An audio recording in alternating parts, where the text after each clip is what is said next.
కోసం ఆ నైవేద్యం పెట్టాలి, ఈ నైవేద్యం పెట్టాలి, ఈ పూజ చేయాలి, ఆ పూజ చేయాలి, వాళ్ళందరికంటే బాగా చేయాలి, వీళ్ళందరికంటే బాగా చేయాలి అని ఆలోచనగా బాగా చేయాలి, దేవుడికి నైవేద్యం రుచికరంగా ఉండాలి అనే విధంగా మనం పెడుతున్నాం. అది ఆస్వాదించేది ఎవరు? మనమే. దేవుడు ఎక్కడి నుంచి ఆస్వాదిస్తున్నాడు? మనలో నుంచే. మన పంచకోశాలు ఆ ఎనర్జీ లెవెల్స్ని ఫుల్ఫిల్ చేసుకుంటూ ఉంటాయి. పూజ చేసి నైవేద్యం పెట్టడం వల్ల ఎవరికి ఉపయోగం?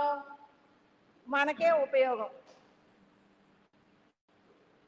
కాబట్టి అవన్నీ తప్పులు డైరెక్ట్గా చెప్తే ఎవరు మాట వినరు. ఏది మన కోసం మనం వండుకొని తినేది అని అనుకుంటాం.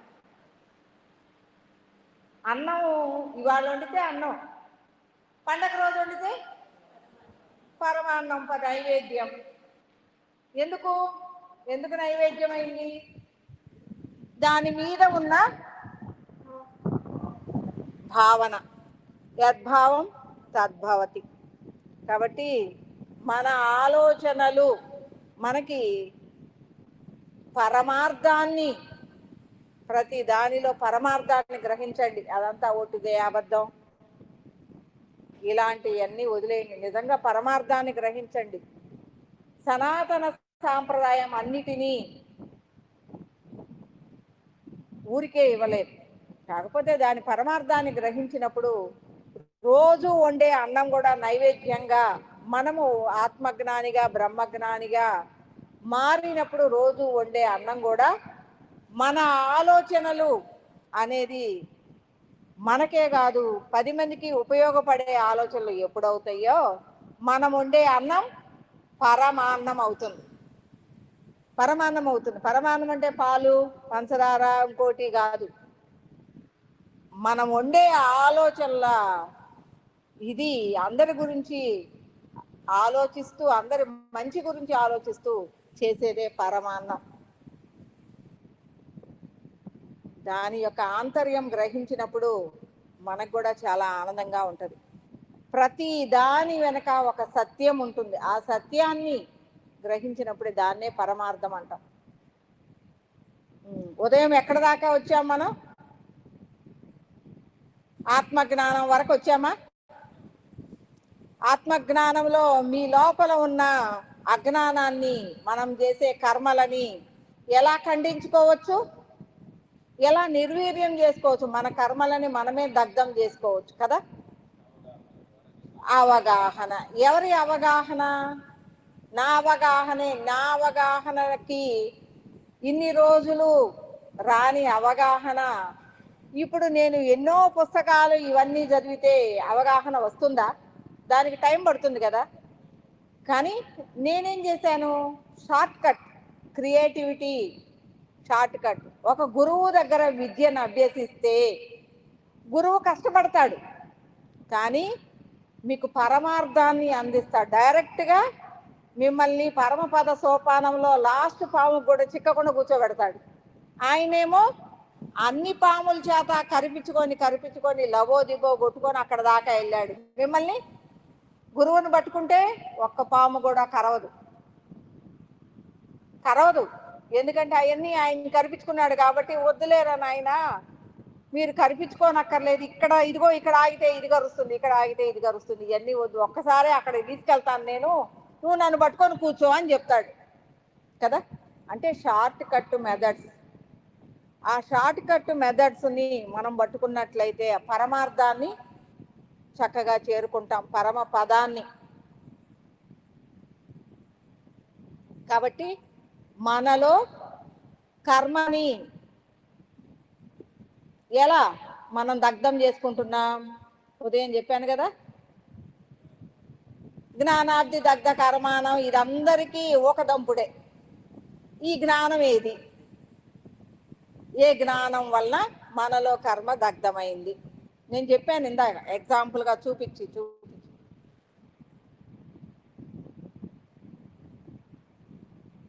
నేను చిరంజీవి కింద కూర్చున్నా,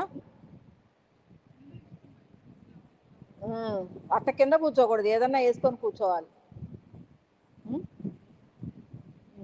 ఎమ్మెల్యే గారేమో నిద్రపోతుంటాడు.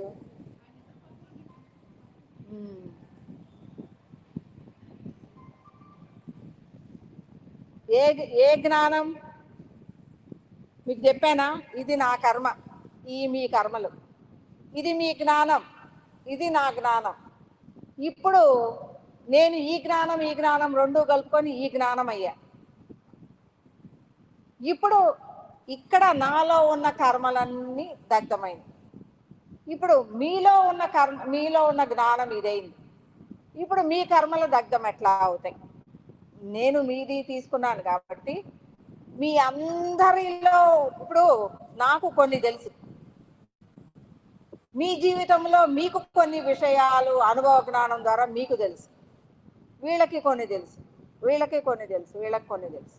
మరి మీ అందరి జ్ఞానం నా జ్ఞానం అయింది అంటే మీకు అనేక జన్మల జ్ఞానం. మీరు నేను ఒక 100 జన్మలు ఎత్తాను, మీరు ఒక 100. మీ అందరి జ్ఞానం తీసుకున్న నేనేమయ్యాను? 1000 జన్మల జ్ఞానాన్ని నాదయ్యి. మరి నువ్వు 100 జన్మలలో అనుభవ జ్ఞానాలు నీకు కొన్ని ఉన్నాయి, వీళ్ళకి కొన్ని ఉన్నాయి, వీళ్ళకి కొన్ని ఉన్నాయి, వీళ్ళకి కొన్ని, నాకు కొన్ని ఉన్నాయి. నాలో కర్మ ఈ 100 జన్మలలో ఒక 10% ఉంది అనుకో. అది ఎందుకు వచ్చింది? నాకు అర్థం కాకుండా అర్జునుడిలాగా నేను వాళ్ళని చంపను, వీళ్ళని చంపను, నేను చంపనే చెప్పను. అప్పుడు కృష్ణ భగవానుడు లేకపోతే ధర్మం లేదు, నేను మా వాళ్ళతోటి పాటు నేను కూడా యుద్ధం చేస్తాను. ఎటు అధర్ములు ఏం చేస్తారు? వీణేసేస్తారు, ఈయన్నేసేస్తారు. అధర్మం పరిపాలన చేస్తుంది. అక్కడ కర్మ చేసింది ఎవరు? అర్జునుడు. వాళ్ళు కాదు, వాళ్ళు ఎలాగైనా చంపేస్తారు, వాళ్ళు ఏమీ ఆలోచించరు. ఇది అధర్మం, ధర్మం, వీడుంటే మనకి అడ్డం అనుకొని వేసేస్తారు. ఈయనేమో ఏడుస్తున్నాడు, వీళ్ళందరూ నా చుట్టాలు బంధువులు వీళ్ళందరూ చచ్చిపోయిన తర్వాత నేను శవాల దెబ్బనే ఏలుకునేదా అని ఏడుస్తున్నాడు. ఏడుస్తూ ఉన్నాడు, 100 మంది కలిపి వేసేస్తారు. అప్పుడేమైంది? అధర్మం గెలుచుద్ది, అధర్మం రాజ్యాన్ని పరిపాలిస్తుంది. అధర్మం పరిపాలించినప్పుడు ప్రజలందరూ ఏమవుతుంది? అధర్మం పెచ్చుపాలు పెరుగుతుంది కదా, అధర్మ రాజ్యం అయిపోతుంది. దానికి కారణం ఎవరు? అర్జునుడు. కర్మ ఎవరు అనుభవించాలి? అర్జునుడు. నీకు నిర్ణయించిన దాన్ని నువ్వు చేయనప్పుడు నువ్వు కర్మను అనుభవించాల్సింది. అలాగే మనకే అర్థం కాని విషయాలుగా మన చుట్టూ అనేక కర్మలు ఉంటాయి. పొద్దున సురేష్ గారు అంటున్నారు, దోమను చంపితే పాపం, చీమలను చంపితే పాపం. అయ్యో 100 చీమలను చంపాను, ఒక 10 దోమలు చంపాను, ఇవాళ ఎంత పాపం వచ్చిందో నువ్వు అనుభవించు. నీ ఆలోచనే నీకు కర్మ అవుతుంది. యద్భావం, నీ భావంలో అది నీకు బ్లాకేజ్గా, నీలో మలినంగా తయారవుతుంది. మలినము అంటే కర్మ. నీకు అర్థం కాని వ్యవహారమే మలినం. మరి ఇలాంటి స్థితిలో ఉన్న మనము మీ 100 జన్మలో ఉన్న జ్ఞానాన్ని మాత్రమే నేను తీసుకున్నా. మీ 10% అర్థం కాని వ్యవహారంలో ఉన్న కర్మలు మీ దగ్గరే ఉంటాయి, ఎవరికి రావు కర్మలు. ఇప్పుడు నా దగ్గర కూడా 10% కర్మ ఉంది. నా దగ్గర జ్ఞానం 1000 ఉంది. నా 100 జ్ఞానం కాక మీ అందరి జ్ఞానం కూడా తీసుకున్నా, 1000 ఉంది నా దగ్గర కదా. ఈ 1000 యొక్క అనుభవ జ్ఞాన సారం నేనై ఉన్నప్పుడు నా కర్మ ఎంత అయింది? చిన్నదైపోయింది, మరీ చిన్నదైపోయింది. 100 ఉన్నప్పుడు దీనికి కొంత స్ట్రెంగ్త్ ఉంది. 1000 అయినప్పుడు దీని పర్సంటేజ్ ఎంత అయిపోయింది? మరీ చిన్నదైపోయింది. అయిపోయి ఏమైంది? ఆనందం మరీ ఎక్కువైంది. నా కోపం ఎక్కడి నుంచి వస్తుంది? లోపల ఆనందం పెరిగింది, 1000% నాకు అనుభవ జ్ఞానం పెరిగింది. ఈ కర్మ అర్థం కాని వ్యవహారం 10% ఉంది. ఇది పని చేయట్లా దాని మీద. దీని ప్రభావం పెరగటం వలన ఇది పని చేయక ఉంటుంది, లేదని నేను చెప్పలా, కానీ పని చేయటంలా. దాన్ని నేను గుర్తించటం లేదు అంటే, కర్మను గుర్తించటం లేదు అంటే, కర్మ అంటే ఏంటో ఏంటో ఏంటో అనుకుంటారు. మీ కాలికి ఒక పెద్ద మోకాలికి పుండు వచ్చింది, ఈ బట్టలు వేసుకున్నప్పుడు పుండు తగులుతుంది. అబ్బో పుండు, నా వల్ల కాదు, నేను ఎక్కడికి బయటికి రాలేను. చలికాలం అందులో, అప్పుడు ఇంకా కొంచెం నొప్పి ఉంటుంది కదా, మోకాలు వంగదు, లేస్తున్నా కూర్చున్నా భలే నొప్పిగా ఉంటుంది. ఇలాంటప్పుడు మీ ఇంట్లో వాళ్ళకి ఏదైనా బాగా పెద్ద ఇబ్బంది వచ్చింది, నాకు మోకాలు నొప్పిగా ఉంది నేను రానని చెప్తారా? చెప్తారా? చెప్పలేనంత అంటే కొన్ని విషయాలు, ఏదో మీ కొడుకు ఇబ్బంది వచ్చింది, హాస్పిటల్లో ఉన్నాడు, పరుగులు తీయాల్సిన టైము, మీ బిడ్డకి ఏదన్నా వచ్చింది పరుగులు తీయాలి, నాకు మోకాలు నొప్పిగా ఉంది నేను కదలలేను అని అంటారా? అనలేరు. ఎందుకనరు? దీనికంటే ఇది ఎట్టయినా ఉంటుంది, నాకు మోకాలికి ఏం కాదు, పరిగెలెత్తుతాం, అది తగులుతూనే ఉంటుంది, అయినా సరే గబగబా ఏమేమి తీసుకొని వెళ్ళాలో హాస్పిటల్కి పరిగెలెత్తుతాం. 10 రోజులు పరిగెత్తాం, 10 రోజులు కాలికి నొప్పి ఉంది, పట్టించుకున్నామా లేదా? పెద్ద నొప్పిదే అక్కడ కనపడుతుంది కదా, అక్కడ తప్పని పరిస్థితి, అక్కడ నేను లేకపోతే జరగని పని, అక్కడ నేను డెఫినెట్గా ఉండాలి, వాళ్ళకి బాగా ఇబ్బంది వచ్చింది. దీని సంగతి తొలగి తీసుకొని అవతలకి పోతున్నాం, పట్టించుకోవట్లేదు, పరుగున పని చేసుకుంటున్నాం. మోకాలు నొప్పి లేదా? మోకాలు నొప్పి ఉందా లేదా? పోయిందా? ఉంది, కానీ దాని మీద దృష్టి లేదు. ఈ 10 రోజులు అయిపోయేసరికి మోకాలు నొప్పి ఏమైంది? పోయింది. కొద్ది గొప్ప ఉన్నా అదేం పెద్ద లెక్క కాదు. మరి ఈ 10 రోజులు మోకాలు నొప్పి లేదా? ఉంది, కానీ దాని మీద దృష్టి లేదు. అట్లాగే మీరు ఎప్పుడైతే ఆధ్యాత్మికం చేస్తూ ఉంటారో, సరి అయిన ఆధ్యాత్మికం చేసినప్పుడు మీలో ఆనందం అనేది ఎప్పుడూ ఉంటుంది, అది నిరంతరము ఫ్లోట్ అవుతూ ఉంటుంది. మీ దగ్గర ఉన్న కర్మ ఉందే, అదేమి పోయిందని చెప్పలా నేను, ఏం చెప్తున్నాను, అది ఉంటుంది, కానీ అది నొప్పి తెలియదు. ఈ ఆనందం ముందు ఆ నొప్పి తెలియదు. దీన్ని పట్టించుకునే పరిస్థితులు లేవు. చాలా మంది చెబుతారు ఆధ్యాత్మికం చేస్తే మీ కర్మలన్నీ పోతాయి, అది పోతాయి, ఇది పోతాయి, అట్లా పోతాయి, ఇట్లా పోతాయి అని చెప్తారు. ఏమన్నా మారిపోయినాయా చెప్పండి? ఎన్నాళ్ళ నుంచో ఆధ్యాత్మికం చేస్తున్న వాళ్ళు 10, 5, 10, 15, 20, 30 అప్పటి నుంచి చేసిన వాళ్ళు ఉన్నారు ఇక్కడ. ఏం పరమేశ్వర సార్ ఏమైనా పోయినాయా? కానీ ఇంతకుముందు ఇబ్బంది పడినట్లు పడుతున్నారా? ఉంటాయి, అవన్నీ ఉంటాయి. పుండు ఉంది, కానీ మొదటి రోజు ఏం గోళ లేనప్పుడు పుండు తెగనే పుట్టింది, ఉఫ్ఫు ఉఫ్ఫు అనుకుంటూనే ఉన్నాను, నేను కదలను, నేను ఎక్కడికి రాను, నేను అటు కాదలను ఇటు కాదలను అని కూర్చున్నా ఇంట్లో, పని కూడా చేయకుండా. ఆ విషయం తెలియగానే ఎక్కడ లేని పరుగున వెళ్ళిపోయా. ఇప్పుడు కూడా వంతేసి కూర్చోవచ్చుగా. అట్లా మన చుట్టూ ఉన్న కర్మలు అనేవి మనం గుర్తించని విధంగా అవి ఉంటాయి, కానీ మనం గుర్తించని విధంగా, కలత చెందని విధంగా అవి కాలములో మార్పు సంభవిస్తుంది, కాలంలో దగ్ధమైపోతాయి. అంటే మన జ్ఞానాబ్ది దగ్ధ కర్మానం, కాలంలో అవి నిర్వీర్యమైపోతూ ఉంటాయి. ఆ కర్మ ఉన్నా మనకి అంటదు అంటారు, అంటుతుందా? లోపల అర్థం చేసుకోవాలి. సబ్జెక్ట్ ఎప్పుడూ కూడా లోపల అర్థం చేసుకుంటే ఆ పరమార్థాన్ని గ్రహించినట్లు. ఇది ఇంతవరకు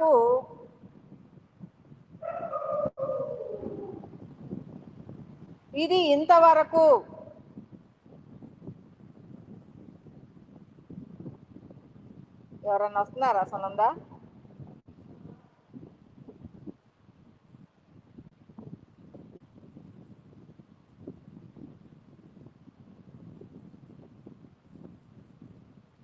ఇంతవరకు మిమ్మల్ని మీరు తెలుసుకుంటూ ఇంత జ్ఞానం వచ్చినప్పటికీ నేను చెప్పానే, మీ చుట్టూ, మీ లోపల ఉన్నది, మీ చుట్టూ ఈ గుణాల అంటే ఈ జగత్తుకు సంబంధించిన జ్ఞానం అంతా మీరైనప్పుడు మీకు ఆత్మజ్ఞానం వచ్చింది.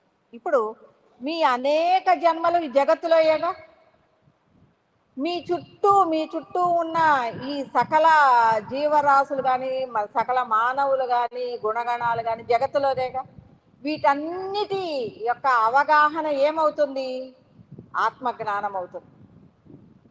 ఇవన్నీ కలిపి జగత్తులో వచ్చే పోయేవి. ఇదంతా జగత్తు. జాయితే విద్యతే జగత్. ఇదంతా వచ్చిపోతూనే ఉంటుంది జగత్తు. దీని లోపల ఉన్న ఆత్మస్వరూపం ఏకమే. ఇప్పుడు ఇదంతా నీకు అర్థమైతే నీ ఏకత్వ స్వరూపం నీకు అర్థమవుతుంది. అప్పుడు ఈ జగత్తంతా మిథ్య అయిపోతుంది. ఎప్పుడు మిథ్య అవుతుంది? ఈ జగత్తులో ఉన్న అవగాహన అంతా నీ అవగాహన అవ్వాలి. అప్పుడు ఏమైపోతారు మీరు? ఏమవుతారు మీరు? జగత్పిత ఎవరు? కృష్ణ పరమాత్ముడి యొక్క విరాట్ స్వరూపం. గుర్తుందా? గుర్తు లేకపోతే ఎన్టీ రామారావు సినిమా తలుచుకోండి ఒకసారి కదా. శ్రీకృష్ణుడిగా ఎన్టీ రామారావు ఏ సినిమాలో నాకు గుర్తులేదు కానీ విరాట్ స్వరూపం చూపిస్తాడు. అన్నీ అందులోనే ఉంటాయి. అనేక తలలు, అనేక చేతులు, ఒక హృదయము, కాళ్ళు, ఈ రెండే ఉంటాయి ఇందులో. కింద నుంచి పైకి, పై నుంచి బారికి అన్నీ ఈ జగత్తులో ఉన్నాయి, అన్నీ ఉంటాయి. ఈ తలలేమో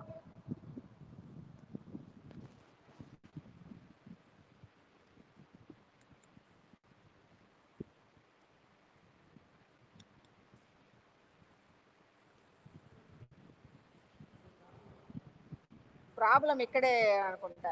బాలు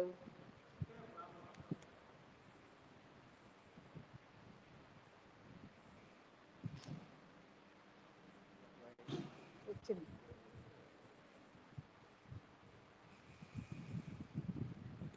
ఆ సార్ని అడిగా, ఆ మైక్ అన్న ఇది అడిగిరాయ్యా. వద్దులే, పడుకొని ఉంటాడు, ఇంకా అయిపోయిందిగా ఒక గంట. రేపటికి రెండో మైక్ తీసుకో. ఈ వైరే తేడా.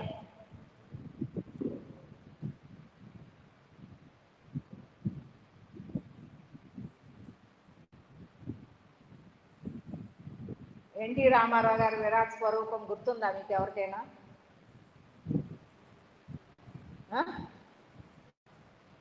అది కూడా నోరు తెరిచి చెప్పట్లేదంటే నిజంగా రామారావు సినిమాలన్నా చూడండి.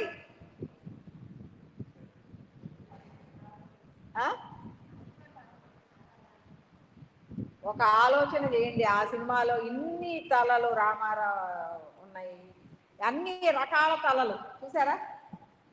విరాట్ స్వరూపంలో ఎన్ని రకాల తలలు ఉంటాయి? అనేక రకాల తలలు ఉంటాయి. ఎందుకు? అనేక రూపాలలో ఉన్నది నేనే. మీరా కాదా? ఈ జగత్తంతా ఉన్న రూపాలలో ఉన్నది ఎవరు? నేనే. సకల జీవరాశుల యొక్క అవగాహన మీరే. ఈ సకల గుణాల యొక్క మానవుల అవగాహన మీరే. అర్థం కావట్లేదా నేను చెప్పేది? టోటల్ ఓవర్ వ్యూ ఇస్తున్నా. నేను చెప్పేది అబద్ధాలు కాదు, వాస్తవం. ఇంతవరకు సినిమాలు చూస్తున్నాం, అనేక తలలు, అనేక చేతులు చూస్తున్నాం. విరాట్ స్వరూపం అంటే ఇదే. కృష్ణుడి విరాట్ స్వరూపం, కృష్ణుడి యొక్క ఏంటి ప్రత్యక్షం, దాన్ని ఏమంటారు? విశ్వరూపం కదా. అది ఎప్పుడైతే మనకి అర్థమవుతుందో ఈ జగత్తులో ఉన్న తలలు అనేకం ఎందుకుంటాయి? అనేక రూపాలలో ఉన్న జ్ఞానం, బహుముఖాత్మకమైన జ్ఞానం నేను కాబట్టి నాకు అన్ని తలలు. మరి వీటన్నిటిలో ఉండి అన్నీ చేస్తుంది ఎవరు? నేనే. ఎలా? ఏనుగులాగా జీవించే ఉన్నాను, చీమలాగా జీవించే ఉన్నాను, అనేక జీవరాశుల్లో జీవించే ఉన్నాను. మీలో ఉన్న గుణాలన్నిటిలో కూడా నాలో కూడా ఉన్నాయి. నేను కూడా మీ గుణాలలో మిమ్మల్ని వ్యతిరేకించట్లా. ఆ గుణాలన్నిటినీ నేను యాక్సెప్టెన్స్లో ఉన్నాను. మీరు చెడ్డవాళ్ళైనా, మీరు ఒక దొంగ, ఐఎమ్ యాక్సెప్టెడ్. ఎందుకంటే నేను ఒకప్పుడు దొంగని కదా. అప్పుడు నాకేమైనా కోపం ఉందా? నేను యాక్సెప్టెన్స్లోకి వచ్చాను. అప్పుడు నేనేమైపోతున్నాను? వీటన్నిటి యొక్క యాక్సెప్టెన్స్ వచ్చినప్పుడు నాకేమవుతుంది? ఒక నాలెడ్జబుల్ పర్సన్గా నేను ఉన్నప్పుడు, వీటన్నిటి యొక్క జ్ఞాన అవగాహన నేనైనప్పుడు, వీటన్నిటిలో ఉండి అన్ని పనులు నేనే చేస్తున్నాను కదా. అన్నీ నేర్చుకున్నానా లేదా? పులిగా ఉన్నాను, పాముగా ఉన్నాను, చేపగా ఉన్నాను, వరుసగా ఆయన విరాట్ స్వరూపంలో వరుసగా ఉంటాయి. అనేక గ్రహాలుగా నేనే ఉన్నాను, అడవులుగా నేనే ఉన్నాను, పక్షులుగా నేనే ఉన్నాను, అన్నీ చూపిస్తాడు. మరి వాటన్నిటి అవగాహన జ్ఞానము నీవైనప్పుడు అవన్నీ నీవే అవుతా. అంటే వాటన్నిటిలో ఉండి చేసే అనేక చేతులు నేనుగా ఉన్నాను. వీటన్నిటికీ హృదయం ఒక్కటే.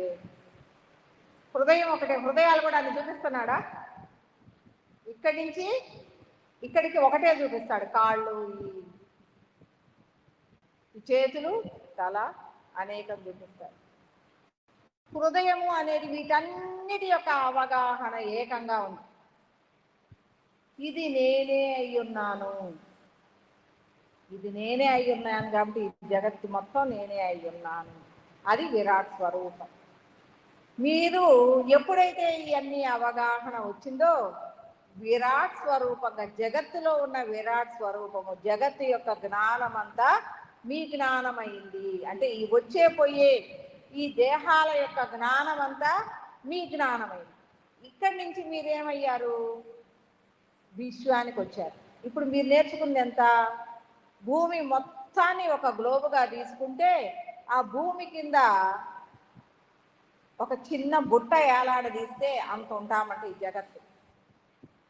దీన్ని నేర్చుకున్నందుకే మనము ఇంతసేపు విర్రవీగితే, మరి దీనికంటే అనంతమైంది దాన్ని ఎప్పుడు నేర్చుకోవాలి? మరి అదే ఎలా ఉందంట? ఇప్పుడు జగత్తు దాకా ప్రయాణం చేసి వచ్చాం, పొద్దుటి నుంచి వచ్చామా లేదా? మధ్యలో ఎగిరిపోయారు చాలా మంది. మళ్ళీ వాళ్ళు ఆత్మజ్ఞానం మొదలు పెట్టాలి. ఒక ఓవర్ వ్యూ ఇస్తున్నా. ఈ ఓవర్ వ్యూ ఏం చేస్తుంది మీకు? ఎవరు ఏం చెప్పినా దాని లోపలే చెప్తూ ఉంటారు. ఇప్పుడు విశ్వజ్ఞానానికి వచ్చాం. ఈ విశ్వజ్ఞానంలో ఏం జరుగుతుందంట? ఇక్కడ ఈ జగత్తు లేదు, జగత్తులో ఉన్న ఆత్మస్వరూపం. ఇప్పుడు ఈ జగత్తు అంతా అర్థమైంది. మరి నేను విశ్వానికి వెళ్ళాలి కదా. విశ్వంలో ఏముంది? ఆత్మస్వరూపం యొక్క పూర్తి ఆత్మస్వరూపం యొక్క అవగాహన. ఈ విశ్వం ఎలా నడిపించబడుతుంది? స్పందన ప్రతిస్పందనాత్మకంగా. స్పందన ప్రతిస్పందన అంటే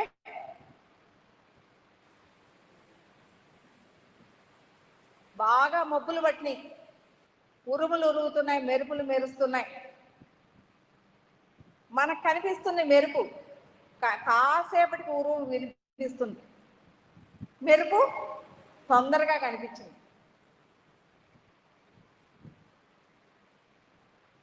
ఎందుకు? అది మెరవగానే, అది తగలగానే సౌండ్ మనకి వినపడాలి కదా. ముందు మెరుపు కనపడింది, తర్వాత ఉరుము వినపడింది, కాసేపటికి వినపడుతుంది. ఓ 2-3 నిమిషాలు, 1 నిమిషం తర్వాత. మెరుపు యొక్క వేగం ఎక్కువ, కాంతి వేగం, శబ్ద వేగం తక్కువ. మరి మెరుపు మన కంటికి కనిపించింది అంటే దానికి ముందు ఎంతసేపు ముందు అది అక్కడ తగిలి ఉంటుంది. అక్కడి నుంచి ఇక్కడికి ప్రయాణం చేయడానికి కొంత టైం పట్టింది. ఎలా వచ్చింది ఇక్కడికి? ఎలా వచ్చింది మన దగ్గరికి?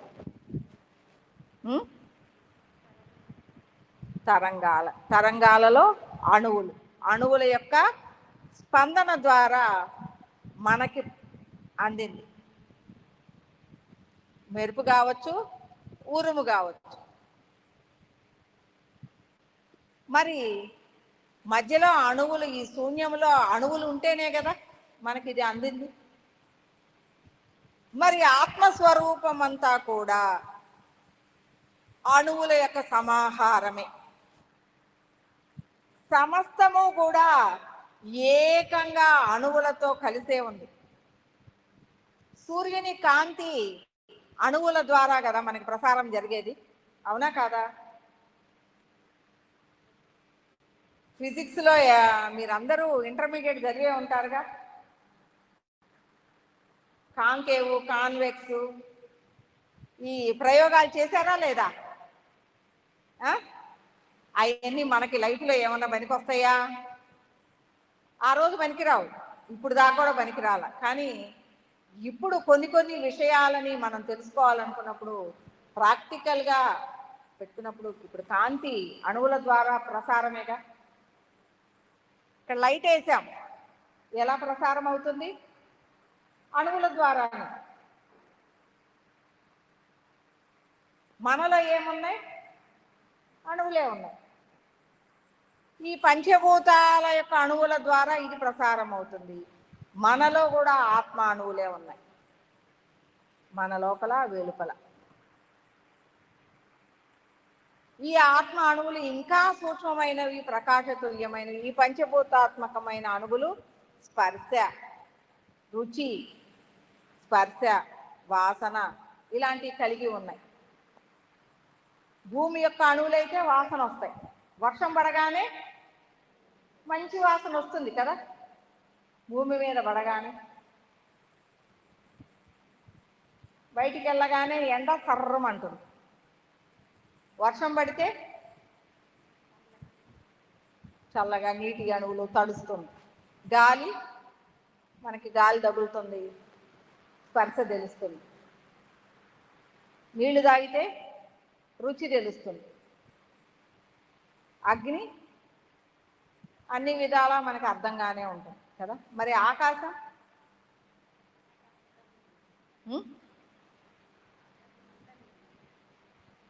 ఆకాశం ఉంటేనే ఈ నాలుగు ఉన్నాయి.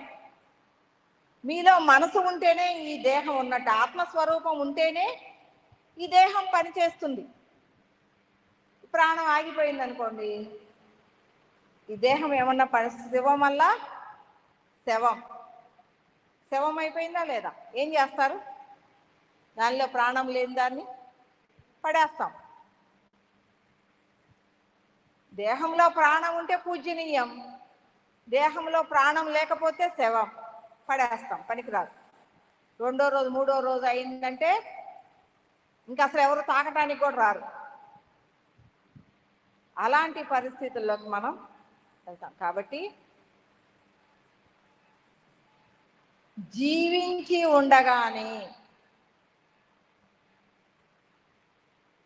జీవాత్మగా ఉండగానే మనం పరమాత్మగా తయారవ్వాలి. జీవాత్మ అనేది ఇవన్నీ నాకు వద్దులే, నాకు నిద్రపోయేటప్పుడు చప్పట్లు కొడితే చాలు. జీవాత్మగా ఉండగానే మనం పరమాత్మగా. ఇప్పుడు జీవాత్మ అయిపోయింది, తెలుసుకున్నాం. జీవాత్మగా ఉన్న మనం అనేక విషయాలు అవగాహన చేసుకున్నాం. ఇప్పుడు పరమాత్మ స్థాయికి వెళ్తున్నాము అంటే ఓన్లీ ఆత్మ ప్రయాణమే ఉంటుంది. ఆత్మ ప్రయాణం. ఇక్కడ మీకు ఆత్మను తెలుసుకోవటం వచ్చేసింది, ఈ జగత్తులో ఆత్మను తెలుసుకున్నారు. ఇప్పుడు ఈ ఆత్మ అనేక స్వరూపాల సమాహారంగా స్వస్వరూప విన్యాసం చేస్తుంది. ఎలా ఉందంట అది? అసలు ఈ విశ్వాత్మ ఎలా ఉంది?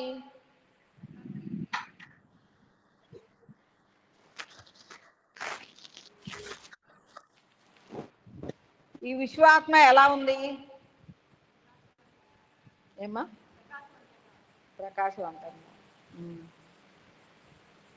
ఈ ఆత్మ కూడా ప్రకాశవంతంగానే ఉంటుంది.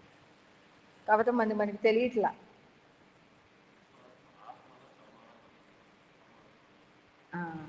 ఆత్మల సమాహారము అనేది ఎలా ఉంటుంది అంటే, మనం అనేక అవగాహనల సమాహారమే ఏకత్వమైన ఆత్మస్వరూపం.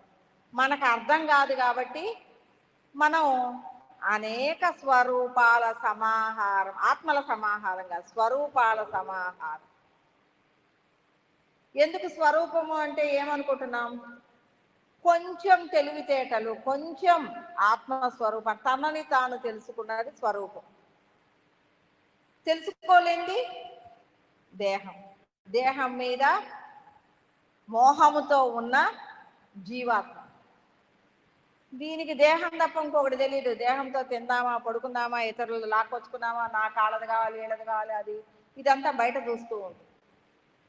ఎప్పుడైతే ఈ జీవాత్మ సూక్ష్మదేహంగా స్వరూపంగా తనని తాను తెలుసుకుంటుందో అప్పుడు అనేక స్వరూపాల వైపు దృష్టి పెడుతుంది. ఇప్పుడు దాకా నేనేమయ్యాను మీ అందరి గురించి తెలుసుకొని విరాట్ స్వరూపంగా తయారయ్యాను. ఇప్పుడు నేను విశ్వాత్మగా తయారవ్వాలి అంటే నా నాలెడ్జి ఇంత కాదు, మొత్తం బోలెడంత నాలెడ్జి నేను అవ్వాలి అంటే మరి అవుతుందా?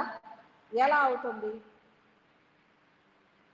పుస్తకాలు చదువుతా, పొద్దున్నే లేచి సాయంత్రానికి ఒక 100 పుస్తకాలు చదవాలి నేను విశ్వాత్మను కావాలంటే.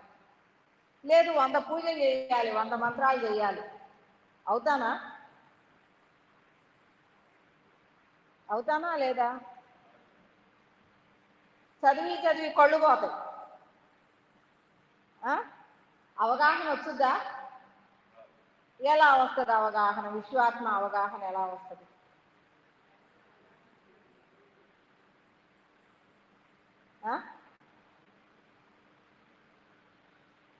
Creative mind.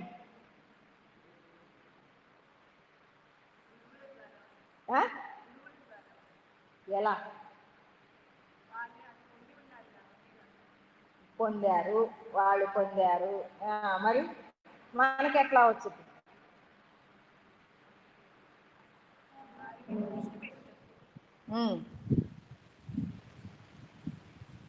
చెప్పండి, కరెక్టే. అసలు కరెక్టా కాదా అనేది మనకు అనవసరం. కరెక్టా కాదా, ఈమెమనుకుంటుందా అని తర్జన భర్జనలు అడిగితే ఎప్పుడు వెనకే ఉంటారు. నేను ఎక్కడా వెనకాడకుండా విశ్వంలో అనేక ఆవిష్కరణలు చేస్తూ ఉంటా. వెనకే ఆడను. ఎందుకు? ఏదైనా తప్పుగా ఉంటే వాళ్ళే దిద్దుకుంటారు. మాస్టరు నేను తప్పు రాస్తే దిద్దేది ఎవరు? మాస్టర్ గారు దిద్దుతారా లేదా? దాన్ని సరి చేస్తాడా? ఆయన సరి చేసేటప్పుడు నేను రాసేది ఏదో ఒకటి రాసేయాలి కదా. నాకు వచ్చింది రాస్తా. ఇక్కడ ఎవరు చెప్పేవాళ్ళు లేరు. నాకు వచ్చింది నేను రాసుకుంటూ పోవటమే ఇక్కడ ఉంది. దిద్దేవాడు పైన ఒకడు ఉన్నాడు, వాడు దిద్దుకుంటాడు. నేను చేసే తప్పులన్నీ దిద్దేవాడు ఒకడున్నాడు, వాడు దిద్దుకుంటాడు అన్నప్పుడు నేను నా పరిస్థితి ఎలా ఉంది? రాసుకుంటా వెళ్ళిపోవటమే. దాన్ని రాసుకుంటా వెళ్ళిపోవటం, దాని క్రియేటివ్ రాసుకుంటా వెళ్ళిపోతున్నా. దాన్ని రిసీవ్ చేసుకుంటున్నా రాసుకుంటా వెళ్ళిపోతున్నా. దిద్దేవాడు ఒకడున్నాడు, సరి చేసేవాడు ఒకడున్నాడు అన్న కాన్ఫిడెన్స్ నాకుంది. ఏం చేస్తున్నాను? అనేక విషయాలు మీకు చెప్పుకుంటా వెళుతున్నా. ఎవరన్నా నాకు విశ్వాన్ని గురించి చెప్పారా? నేనే పుస్తకం అన్నా చదివానా? నాకెలా వస్తుంది? ఇప్పుడు నేను చెప్పిన జగత్ అవగాహన మీకు ఇంకెవరైనా చెప్పారా? ఏ పుస్తకములో అయినా మీరు చదివి ఉన్నారా? ఇలాంటి టెక్నికల్గా ఉన్న జగత్ స్థితి చెప్పగలిగిన వాళ్ళే లేరు. అదంతా నా అవగాహన, అనుభూతి, షార్ట్ కట్ మెథడ్స్. ఎప్పుడు ఎక్కడ ఏ పుస్తకంలో కూడా ఇప్పటి వరకు రాసిన ఏ పుస్తకంలో కూడా ఈ టెక్నిక్స్ మీకు ఎవరు చెప్పల. ఇంత షార్ట్గా జగత్తు మొత్తం అర్థమయ్యే విధంగా ఎక్కడన్నా చదివి ఉంటారా? పుస్తకాలు చాలా మంది చదివలా? సార్ మీరు చదవలా? ఇది ఉందా? ఇలాంటి అవగాహన అంటే ఇలా టెక్నికల్గా అవగాహన చేసుకునే పరిస్థితి. ఇలా మనం ఇక్కడ కూర్చోగానే వెనకది ఇప్పటిది ఇలా ఓవర్ వ్యూ చూస్తూ అవగాహన చేసుకోవటం ఉందా?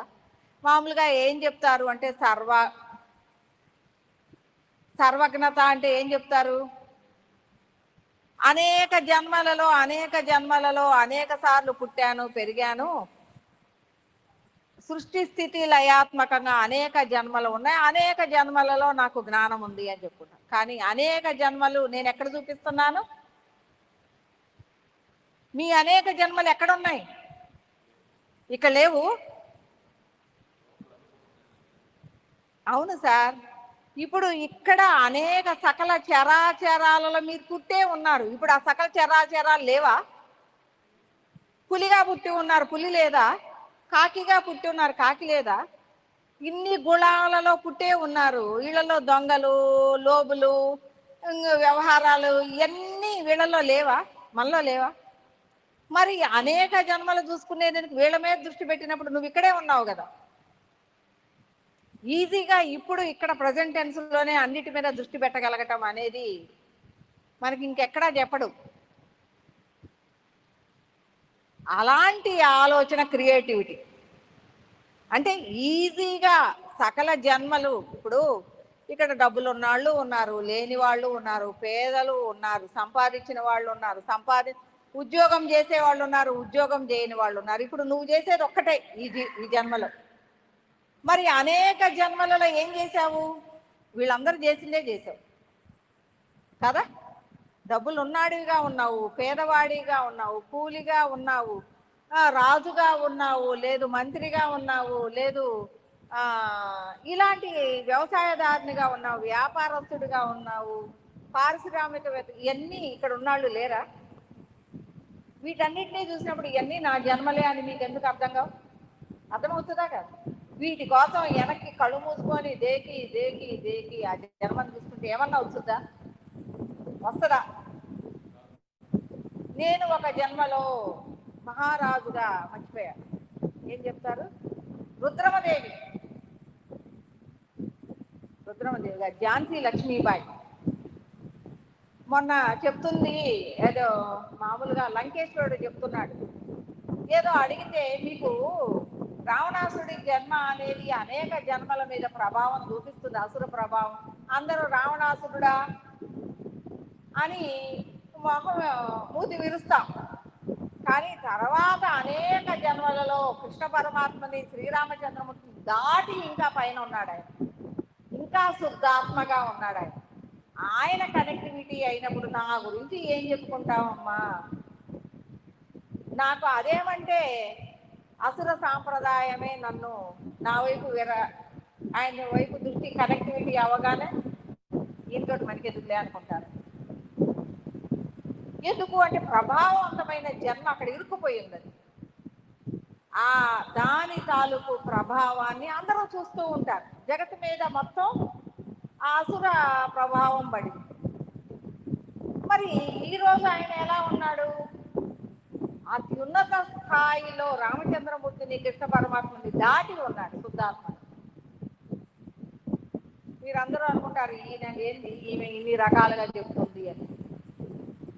ఎవరికి వాళ్ళే జీవాత్మగా, కృష్ణ పరమాత్ముడు జీవాత్మగా వేరు, రామచంద్రమూర్తి జీవాత్మగా వేరు, రావణాసురుడు జీవాత్మ ఒకటే అనుకుంటే రావణాసురుడు, కృష్ణుడు, రాముడు, నువ్వు, నేను అందరం ఒకటే.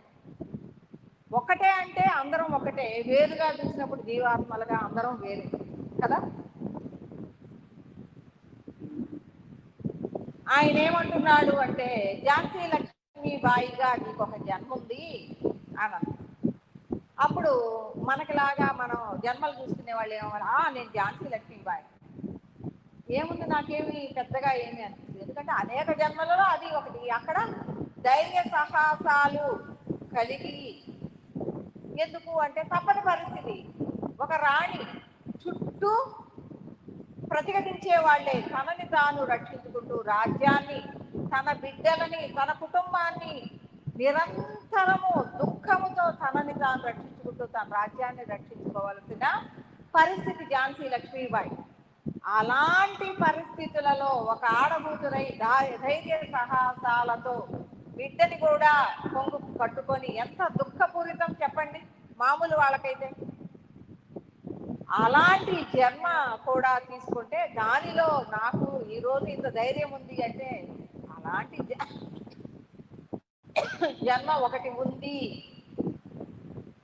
దాని యొక్క అవగాహన ఇక్కడ ఉంది. అందుకంటే ఏమన్నా ఉందా? నాకేమన్నా రాజ్యం ఉందా?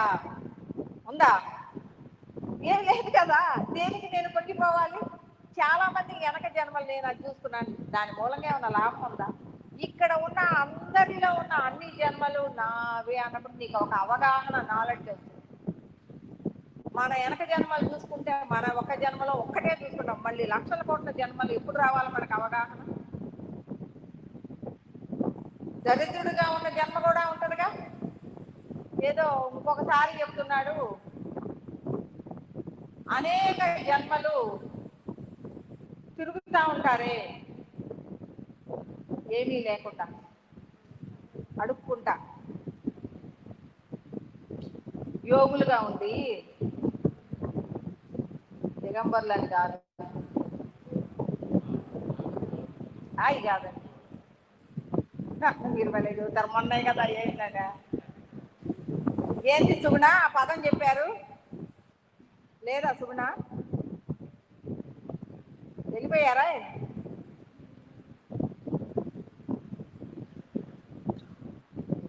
దేశ దిమ్మరిగా, దేశ దిమ్మరిగా ఉన్న జన్మలు నీకు అనేకం ఉన్నాయి. ఏందాక ఝాన్సీ లక్ష్మీబాయి అనగానే కొద్దిగా ఉప్పొంగినట్టుంది. ఇప్పుడు దేశ దిమ్మరి జన్మలు అనేకం ఉన్నాయంటే ఇప్పుడు ఏమవ్వాలి నేను? వాటన్నిటిలో ఎంతో కష్టపడి బతుకు ఈడుస్తూ, ఎంతో దరిద్రాన్ని అనుభవిస్తూ, ఆ కాలంలో దేశ దిమ్మరి, ఇప్పుడు దేశ దిమ్మరి అయితే బాగానే కోట్లు సంపాదించుకుంటున్నారు. మొన్న కుంభమేళాలో ఒక్కొక్కరికి 50 లక్షలు 30 లక్షలు వచ్చినట్టు అడుక్కునే వాళ్ళకి.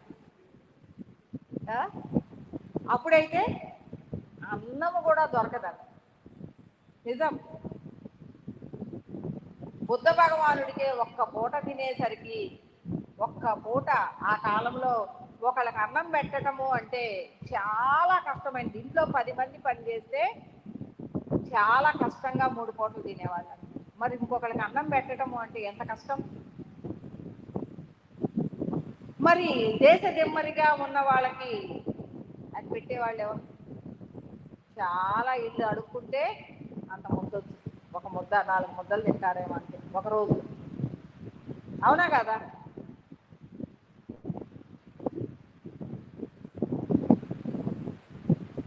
డబ్బులున్న వాళ్ళు ఇంకా కఠినంగా ఉండేవాళ్ళు. వాళ్ళని అందరూ అడుగుతారేమో, పెట్టమని అడుగుతారేమోనని అసలు వాళ్ళ వైపుకి చూడను కూడా చూడనిచ్చేవాళ్ళు కాదు. కర్ర తీసుకొని తోలేవాళ్ళు. ఒకసారి పాత సినిమాలో మన బాబా సిడి సాయినాథుడు సినిమా చూడండి కదా. అడుక్కోవడానికి వాళ్ళ ఇంటి ముందుకు కూడా రానివ్వకుండా, వాళ్ళ షాపుల ముందుకు రానివ్వకుండా ఇవ్వాల్సి వస్తుందేమో. కఠినంగా ఉండేవాళ్ళంట డబ్బులు ఉన్నవాళ్ళు, వ్యాపారస్తులు. ఎందుకు అంటే వ్యాపారం కనబడుతుంటే 10 మంది అడుక్కోవడానికి వెళ్తారు. అందువలన వాళ్ళ కన్ను మా మీద పడుద్దేమో, దిష్టి వస్తుందేమో అని అటు పక్కకు రాకుండా ఒక మనిషిని అలా పెట్టుకొని టైం పడుతుంటారు. ఇప్పుడు ఇలాగా మనం ఎవరైనా వస్తే భలే ఆనందంగా పెడుతున్నాం. ఇక్కడ ఎంతో మందికి పెడుతున్నాం ఇష్టంగా కదా. మరి ఆ కాలంలో అంత కష్టపడి అంత అన్నం పెట్టాలి అంటే చాలా కష్టం. అలాంటి పరిస్థితుల్లో మనందరం కూడా జీవించే ఉన్నాం. ఆ కష్టాల తాలూకు బతుకుల సారం మనలోనే ఉంది కాబట్టి మనము మనకున్న దాన్ని ఎగిరి మిడిసి పడకుండా, పారేయకుండా, అటు కష్టకాలం బతుకులు ఉన్నాయి, అటు రిచ్గా ఉన్న బతుకులు ఉన్నాయి. రెండిటిని చవి చూసాం కాబట్టి జాగ్రత్తగా ఏది ఎంత అవసరమో అంతవరకు వాడుకుంటూ రోడ్డు మీద పడకుండా జీవిస్తున్నాం. ఎందుకంటే సమన్యాయాన్ని చేసుకుంటూ వస్తున్నాం. మరి మన ముందు దుబారా చేసేవాళ్ళు ఎంతమంది ఉన్నారు? మన చుట్టూ ఉన్నాళ్ళల్లో ఉన్నదంతా కాసేపట్లో కొద్ది రోజుల్లో దుబారా చేసుకొని అమ్ముకొని తాగి తందనాలాడి ఏయో చేసి దుబారా చేసేవాళ్ళు లేరా?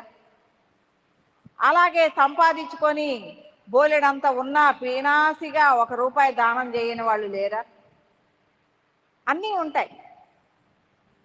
ఇవన్నీ మన లోపల ఉన్న అన్నీ కూడా, ఇవన్నీ మనం కూడా అనుభవించి వాటన్నిటిని యొక్క అనుభవ జ్ఞానాలు దాటిన తర్వాత ఇప్పుడు అవన్నీ త్రాసులో వేసుకొని చూసుకొని సమంగా వచ్చాం. ఎంతవరకు 100 రూపాయలు ఉన్నాయి, 10 రూపాయలు చక్కగా ఇచ్చేస్తాం. 90 రూపాయలు మన ఖర్చులకి, డబ్బులకి, మన ఇంట్లో వాళ్ళకి, విషయాలకి జాగ్రత్తగా పెట్టుకుంటాం. దానానికి కానీ ఒక 10 రూపాయలు ఇచ్చుకుంటున్నాం. జాగ్రత్తగా మన జీవితాన్ని ఒక త్రాసులాగా చూసుకొని జీవిస్తూ ఉన్నాం. అట్లాగని మనకు వచ్చే కోట్లు పడే కోట్లు ఎవరికి ఉండవు. ఎందుకు అంటే ఈ స్థాయికి వచ్చేసరికి కోట్లు ఎవరికి పడవు, ఉన్నా పనికిరావు. కోట్లు పడే వ్యాపారం ఉంటే మీరు వచ్చి ఇక్కడ కూర్చుంటారా? ఎవరు కూర్చోరు. అక్కడ కోట్లు పోతున్నాయి అన్న బాధే ఉంటుంది.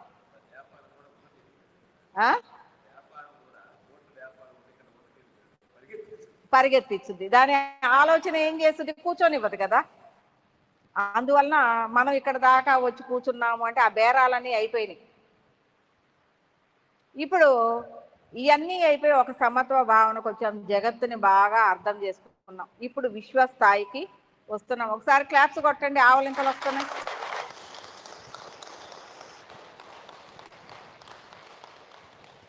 ఇక్కడ ఉన్నది ఓన్లీ ఆత్మస్వరూపమే. ఇక్కడ దేహాలు లేవు, పంచభూతాలు కూడా లేవు. పంచభూతాలు ఉన్నాయా? విశ్వాత్మకి లేదు. ఇది జగత్తు వరకే పంచభూతాలు. రూపం లేదు. అక్కడికి వెళ్ళేసరికి ఓన్లీ ఆత్మస్వరూపమే, పరమాత్మ స్వరూపమే. మన ఆత్మస్వరూపం కూడా అనేక స్వరూపాల సమాహారమైన జ్ఞానాన్ని ఇక్కడే కలిగి ఉంది. ఇప్పుడు ఏం చేస్తుంది? ఆత్మస్వరూపంలో ఉన్న సూక్ష్మత్వాన్ని అవగాహన చేసుకుంటూ. ఏంటది?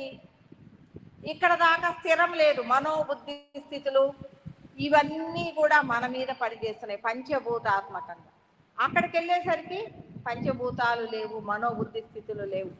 ఓన్లీ ఆత్మస్థితి, హృదయ స్థితి. హృదయం మాత్రమే స్పందిస్తూ ఉంటుంది. ఎవరైతే ఆ స్థాయికి వెళ్ళారో ఇక్కడ పంచభూతాత్మకంగా ఉన్న ఈ మనోబుద్ధి స్థితులు, కళ్ళతో చూసేవి, చెవులతో వినేవి, చేతులతో చేసేవి, ఇవన్నీ కూడా ఈ లోపల ఉన్న ఆత్మస్వరూపం యొక్క ఆధీనంలోకి వెళ్ళిపోతాయి. అప్పుడు ఈ చుట్టూ పనిచేసే గుణాలు కానీ, అర్షడ్ వర్గాలు కానీ, పంచభూతాత్మకమైన ప్రభావాలు కానీ దీని మీద పనిచేయవు. దీని లోపల దాని మీద పనిచేయవు. అది ఒక స్థిరమైనదిగా, నిశ్చలమైనదిగా ఉంటుంది. ఇక్కడే విరాట్ స్వరూపం అయింది కదా. దాని విరాట్ స్వరూపాన్ని ఏం చేస్తుంది? లోపల దాన్ని పెంచుతూ ఉంటుంది.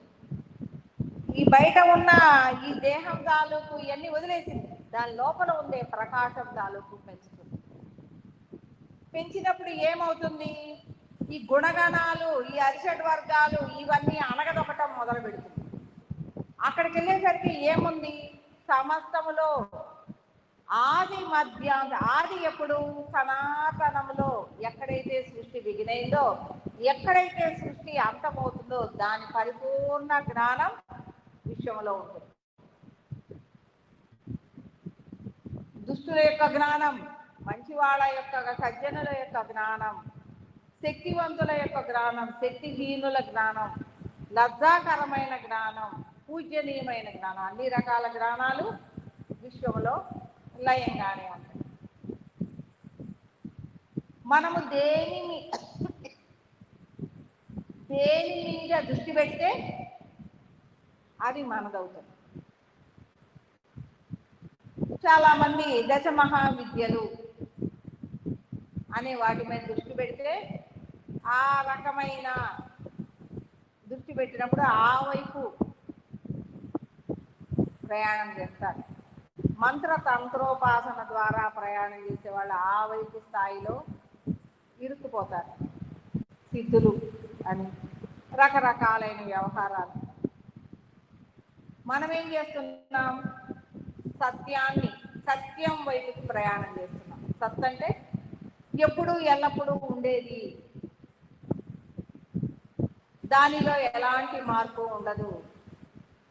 ఎవరైనా చిట్ట చివరికి ప్రయాణం చేయాల్సింది సత్యం వైపుకి. మరి అలాంటి సత్యం వైపుకి ప్రయాణము మనమే చేశామా? మన ముందు సనాతనము నుంచి ఎన్నో లక్షల మంది, ఎన్నో గురు పరంపరలు సత్యాన్ని తెలుసుకొని ఉన్నాయి. అలా తెలుసుకొని ఉన్న గురువులకి సమస్తములో జ్ఞానమంతా కూడా ప్రకాశంగా లయమయ్యి ఉంది.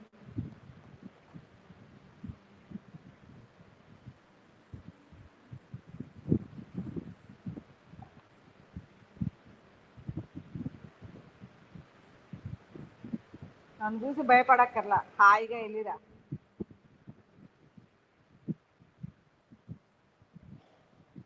నేనేమన్నా స్కూల్లో మాస్టర్నా?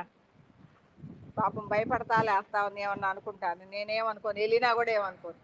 ఎందుకంటే నష్టం మీకే, నాకు కాదు. నేను ఆల్రెడీ నా హ్యాండ్ ఓవర్లకు తెచ్చుకున్నాను నన్ను నేను.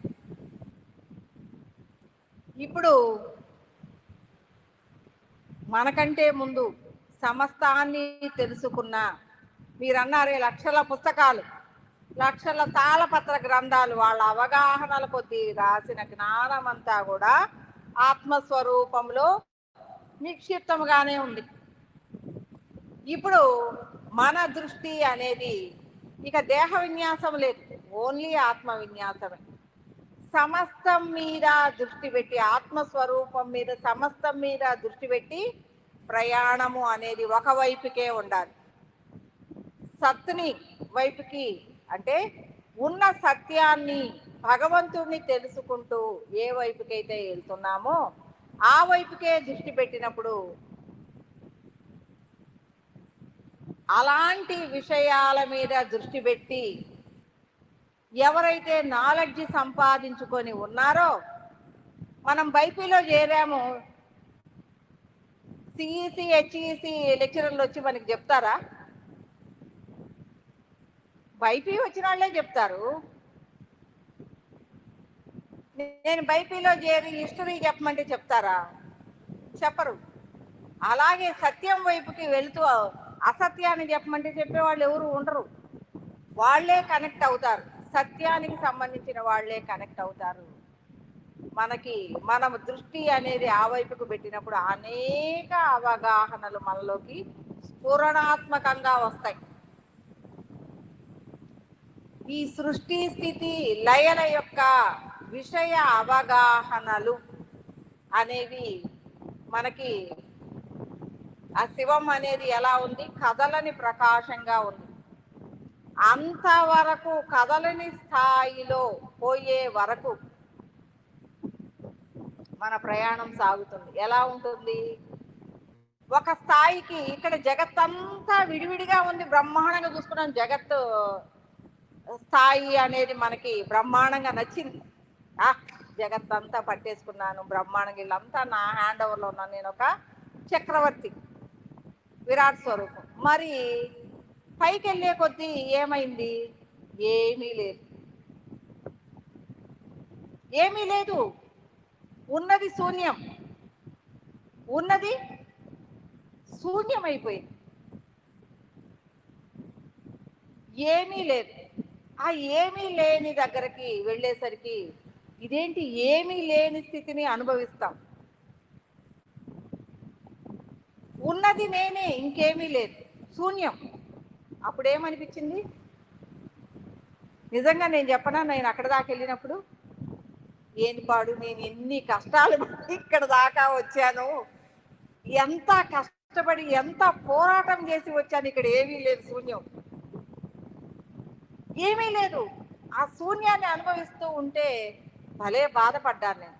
అదేంటి శూన్యం, ఇక్కడ ఏమీ లేదు, ఉన్నది శూన్యం, నేను తప్ప ఇంకేమీ లేదు అన్నది అర్థమైనప్పుడు నిజంగా నేను ఎంత కష్టపడి ఇక్కడికి వచ్చానో, ఎంత బాధపడుతూ భగవంతుడిని పట్టుకుంటాను అని వస్తే ఇక్కడ ఏమీ లేదు. అంతకుముందు భగవంతుడు అంటే అటు శూన్యంగా ఉంటాడని నాకు నిజంగా తెలియదు. నేను ఏది ఒక్క భక్తి కోణములో పోరాడింది లేదు, ఇంకొక దాంట్లో పోరాడింది లేదు, ఇందులో కూడా పోరాడు రేయిం బగళ్ళు నలగదీసి దీన్ని లోపలికి ప్రయాణం చేయించారు. ఎందుకంటే ఇంతకు ముందు జన్మల్లో ఇవన్నీ చేసేసి ఉన్నావులే, ఇప్పుడు నీకు ఈ కర్మ తప్ప ఇంకొక కర్మ లేదు అని నలగదెంచేశారు. అంటే లోపల తప్ప నిరంతరం ఆ లోపల దృష్టి తప్ప బయట దృష్టి లేకుండా చేశారు. అంటే ఒక పిచ్చిదానిలాగా లోపలే దృష్టి, వేరే దృష్టి లేదు. అక్కడ నిశ్చలం అయ్యేసరికి నాకు నిజంగా బాధేసింది. ఇంకేమీ లేదు, ఇదే భగవంతుడు. అప్పుడు మా గురువుగారికి చెప్పారు, గురువుగారు ఏమీ లేదు గురువుగారు, ఉన్నది నేను ఒక్కదాన్ని, అది నిశ్చలంగా ఉంది. నిజంగా ఇది నాకు నచ్చలేదు. జనాన్ని అందరూ మోసం చేస్తున్నారు. ఆధ్యాత్మికం అది చేయండి, ఇది చేయండి, ఇక్కడ అది ఉంది, అక్కడ ఇది ఉంది, అట్లా చేయండి, ఇట్లా చేయండి అని మోసం చేస్తున్నారు. ఇదంతా ఏమీ లేదు, చేయకపోయినా అవసరం లేదు గురువుగారు అన్న. నిజంగానే అన్న. ఏమీ లేని కాడికి చేసేదేంటి? నిజంగా బాధపడ్డాను నేను ఆ రోజు. ఇంత కష్టపడి వస్తే ఇక్కడ ఏమీ లేదు, శూన్యము అంటే జనాన్ని ఎందుకు ఇక్కడ ఏదో రహస్యం ఉందని ఇలాగా నెట్టుతున్నారు. ఆధ్యాత్మికం చేయండి, ఆధ్యాత్మికం చేయండి, అట్ట చేయండి, ఇట్ట చేయండి, సాధన చేయండి, గంటలు గంటలు పోరు కాడండి చెప్తూ ఉన్నారు. మరి ఇలాంటి శూన్యాన్ని గడుపుకోవటం కోసం మీరందరూ చేసేది?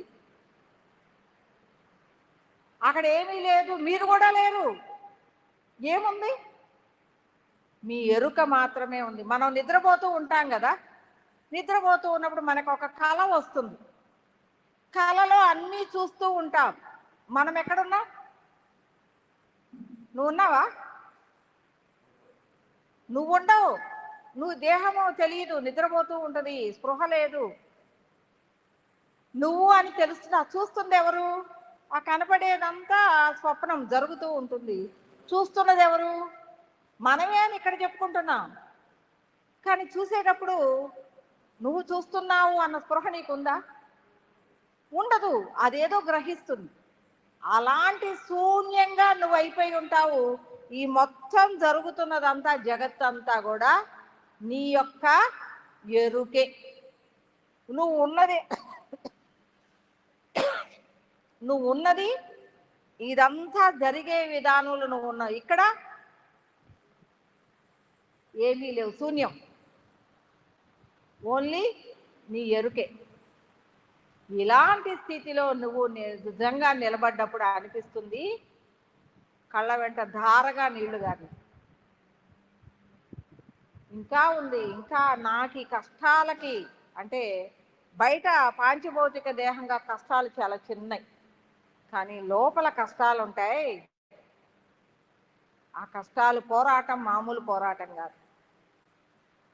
ఆ పోరాటం చేసి చేసి చేసి వెళ్ళిన నాకు నువ్వేమీ లేవు, నువ్వంతా శూన్యము, ఇదిగో ఇది నీ ఎరుక, ఇదంతా ఈ పడిందంతా నువ్వే, ఇందులో ఉన్న నీ యొక్క ఆలోచనే, ఇక్కడ జరిగేదంతా ఈ జగత్తంతా నీ ఆలోచనే. నువ్వు ఎలా ఉన్నావు? ఒక ఎరుకగా శూన్యంగా ఉన్నావు. ఉన్నది ఇది. ఆ ఎరుకగా శూన్యంగా ఉన్న నీవే భగవంతుడు.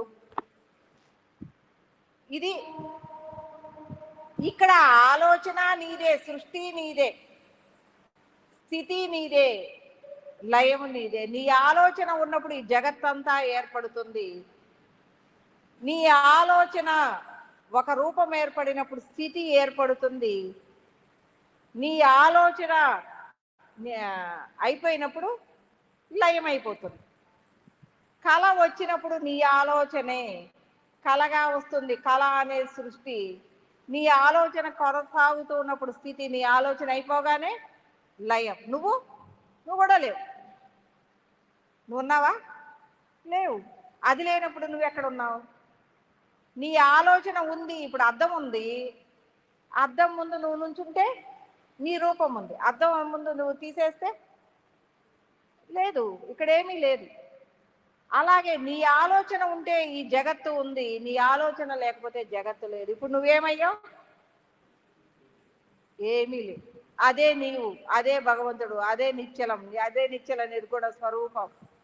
గుణం వస్తే అది ఉంది, జగత్తు ఉంది.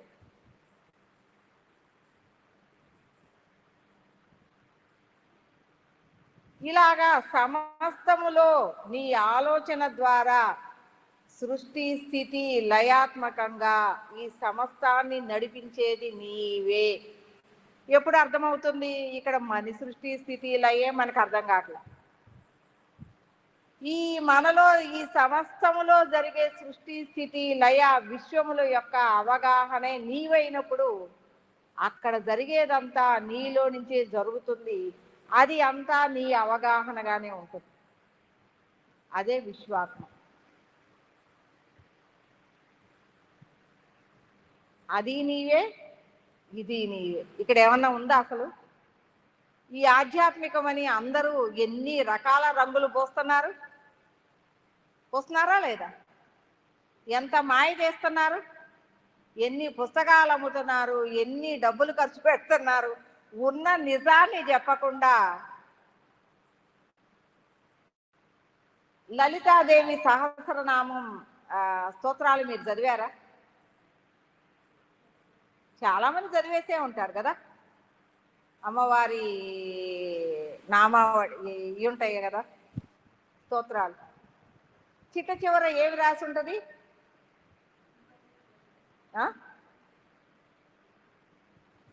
హయగ్రీవుల వారు ఇదంతా రహస్యము. హయగ్రీవులు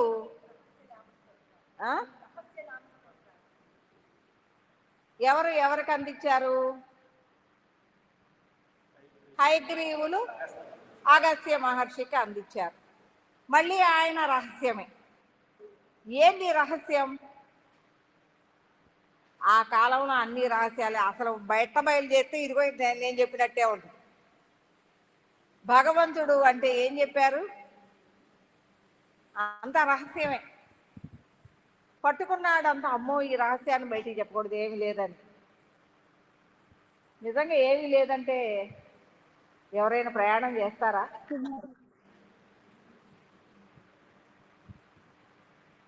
ఏమీ లేదన్న వాస్తవాన్ని చెప్పాలా వద్దా? ఏమీ లేని స్థితిని అనుభవించాలా వద్దా? మళ్ళీ ఉంది. ఏమై ఉంది? నిశ్చల నిర్గుణ పరబ్రహ్మ స్వరూపమై నువ్వు ఉండి ఈ సమస్తాన్ని నీవే నడిపించే స్థాయి స్థితిగతులలో నీవే అయి ఉండటమే ఏమీ లేని స్థితి. హాయిగా ఆయన నిద్రపోతూ ఉంటాడే, నిర్నిద్ర. ఏం చేస్తూ ఉంటాడు? మహావిష్ణువు వటపత్ర సాయి కాదులే సార్. మహావిష్ణువు పాల సముద్రంలో హాయిగా శేషశయనముతో హాయిగా కళ్ళు సగమే మూసి నిద్ర నటిస్తూ, నిర్నిద్ర, నిద్ర కాదది నటన. కాళ్ళ దగ్గర లక్ష్మీదేవి ఉంది.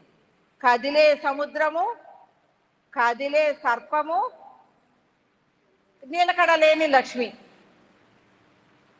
వాళ్ళందరూ ఉన్నా ఆయన ఏం చేస్తాడు? నిశ్చలంగా ఉంటాడు. హాయిగా అర్ధనిమీలిత నేత్రాలతో సర్వాన్ని వీక్షిస్తూ, నిద్ర అంటే నిద్ర లేదు, నిద్ర నటిస్తున్నాడు అని, నిద్రపోట్ల. నిర్నిద్ర అంటారు. నిద్ర అంటే లేనిది. అంటే అంత హాయిగా. ఎందుకు? సర్వము యొక్క సృష్టి తానే. బొడ్డులో ఏముంది? కమలము. ఇదంతా కూడా ఏమై ఉన్నాడు? అనంత పద్మనాభ. అనంతమంతా తానై ఉన్నాడు. జ్ఞానమే తన నాభిగా అయ్యున్నాడు. జ్ఞానం బహుముఖాత్మకమైన. బ్రహ్మకి ఎన్ని ఉంటాయి? 4 5 కూడా ఉంటుందేమో, పైకి కూడా ఉంటుంది. అంటే బహుముఖాత్మకమైన, 4 వైపులా అంటే నలువైపులా అంటే బహుముఖాత్మకమైన జ్ఞానము తానే అయ్యున్నాడు. కాబట్టి ఈ కదిలే లక్ష్మి, నిలకడలేని లక్ష్మి ఉన్నా లేకపోయినా ఆయనకు సంబంధం లేదు. నిరంతరము కదిలే కడలి. సర్పము తన జీవితము నిరంతరము కదలబారుతూనే ఉంటుంది. ఇది మన జీవితం గురించే. జీవితం అనే కల్లోల సముద్రంలో మన జీవనం అనే సర్పంతో అది కాటేస్తూ విషం గక్కుతూ ఉంటే ఆ లక్ష్మి వస్తూ పోతూ నిలకడ లేనిదై ఉన్నా వీటన్నిటిలో జ్ఞానం ఉంది కాబట్టి నేను స్థిరంగా ఉండగలిగాను. ఇవన్నీ నా చెప్పు చేతుల్లోకి వచ్చేసినాయి. ఈ జ్ఞానం వీటన్నిటి యొక్క అవగాహన నేనై ఉన్నప్పుడు, వీటన్నిటి యొక్క కదిలిపోయే అవగాహన అంతా నేనై ఉన్నప్పుడు ఇంకెక్కడికి కదిలిపోతాయి? అవి ఏం కదిలినా నన్నేం చేయలేవు. వాటన్నిటిని కాలి కింద లక్ష్మీదేవిని పెట్టాడు, దేహం కింద సర్పాన్ని పెట్టాడు, సర్పం కింద కళల్ని పెట్టాడు. ఇవన్నీ ఆయన హ్యాండ్ ఓవర్లోకి వచ్చింది. ఇవన్నీ ఏం కాకుండా చూస్తూ ఉంటాడు. అన్నీ తన అవగాహనగానే ఉన్నాయి. ఇంకేం చేస్తాయి? ఏం చేసినా ఆయన ఏం కదలడు. అలాంటి స్థితిలో మనం కూడా ఎప్పుడైతే ఉంటామో ఈ జీవితము అనే కల్లోల సముద్రాన్ని దాటగలిగేది అలా నిశ్చలమైన జ్ఞాన స్వరూపమై ఉన్నప్పుడే. అంటే సమస్తాన్ని ఎరుకగా నువ్వు దర్శించినప్పుడే నువ్వు ఆ స్థాయిలో నిలబడగలవు, పరమాత్మ స్థాయిలో.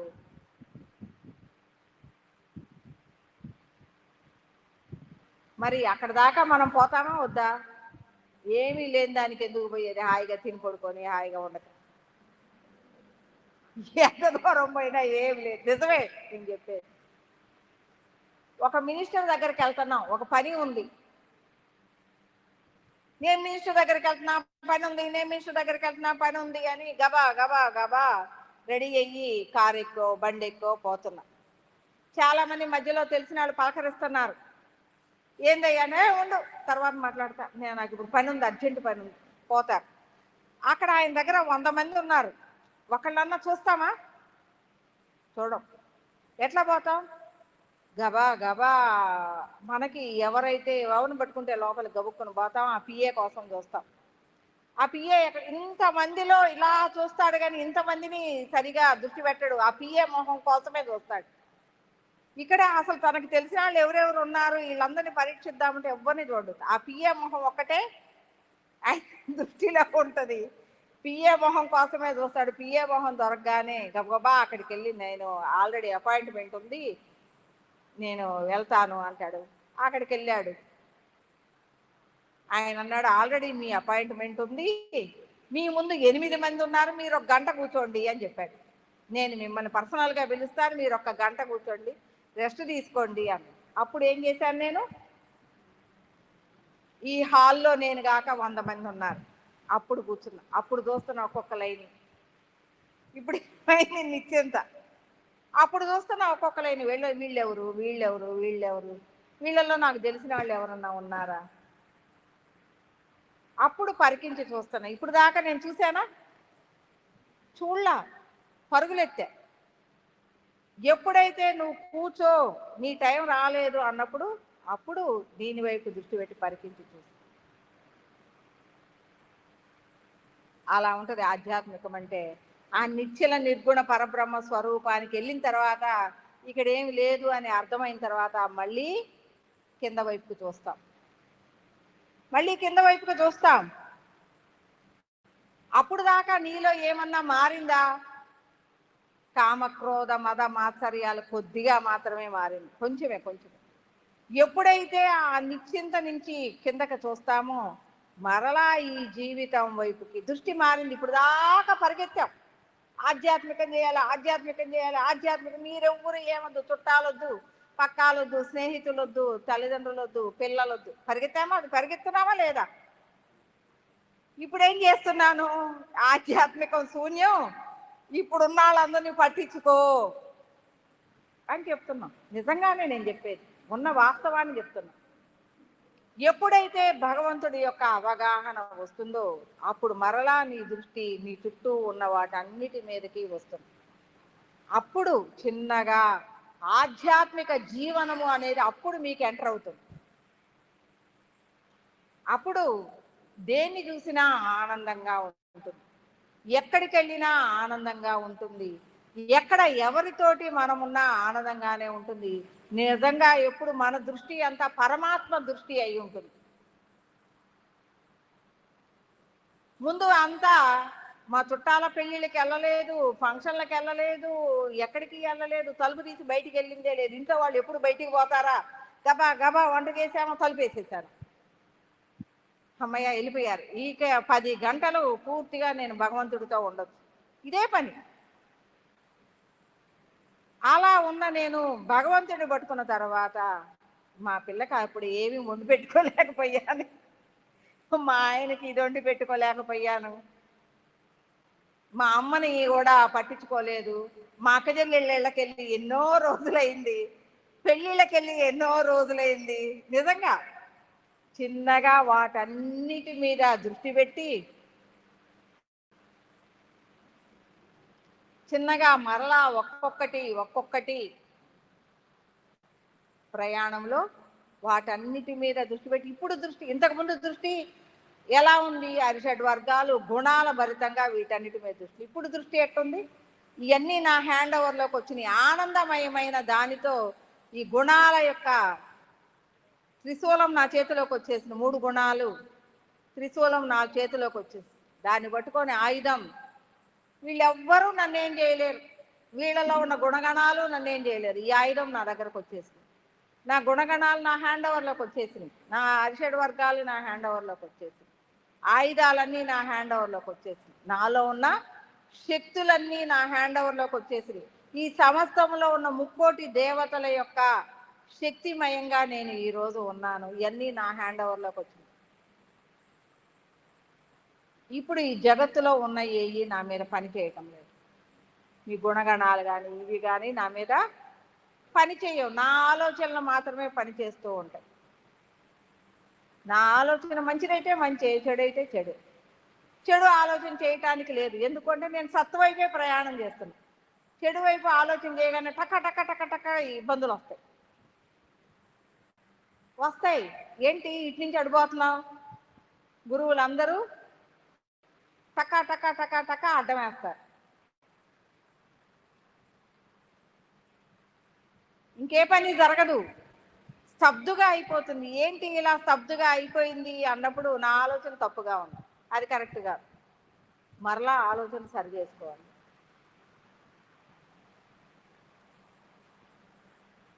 కీలు బొమ్మ అయిపోయారు. నేను నిజంగా వాస్తవాలు చెప్తున్నా. మీరేమి ఏంటి ఈమె ఆధ్యాత్మికం అంటే ఇట్లా చెప్తుంది అంటే, వాస్తవం నేను అనుభవించింది ప్రతి ఒక్కటి చెప్తుంది. ఇవన్నీ మీకు కూడా ఉంటాయి. సరి అయిన గురువు దొరికితే త్వరగా అవన్నీ పట్టుకొని ఎలా ఉండాలో తెలుసుద్ది. ఆ అనుభవించిన గురువు దొరికితే. అనుభవించని గురువు దొరకకపోతే నరకం, నిత్య నరకంగా ఉంటుంది ఆధ్యాత్మికం. చాలామంది అనుభవిస్తున్నారు. ఆధ్యాత్మికం ఎందుకు చేస్తున్నామో తెలియని విధంగా మేము ఆధ్యాత్మికం చేస్తున్నాం, అసలు దారే తెలియకుండా ఎంతోమంది ఉన్నారు.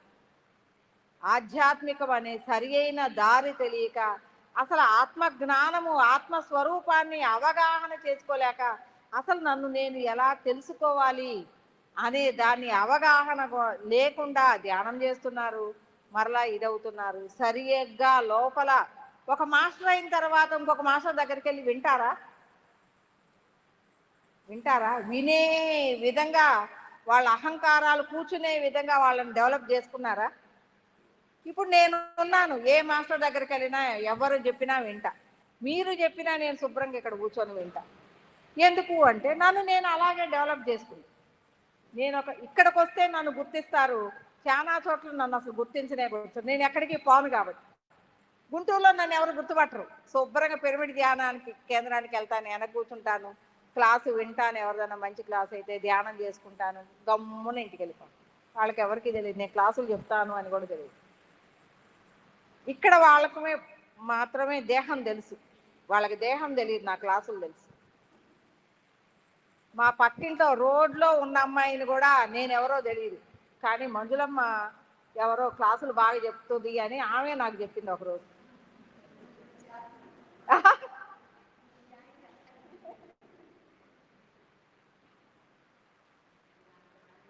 ఒకసారి గుడికి వెళ్తే ఏదో మాట్లాడుతూ ఉంటే మా బావ ఒక ఆయన ఆ గుడిని మెయింటైన్ చేస్తూ ఉంటే, సార్ మంజులమ్మ గారి క్లాస్ ఒకసారి పెట్టిద్దాం సార్, భలే బాగా చెప్తుందంటావా, మీ చుట్టాలేనంట కదా అని అడుగుతుంది. అనే మా చుట్టాలేలే, నీకు మంజులమ్మ గారు తెలియదా అంటే తెలియదు, ఇదిగో ఈవే.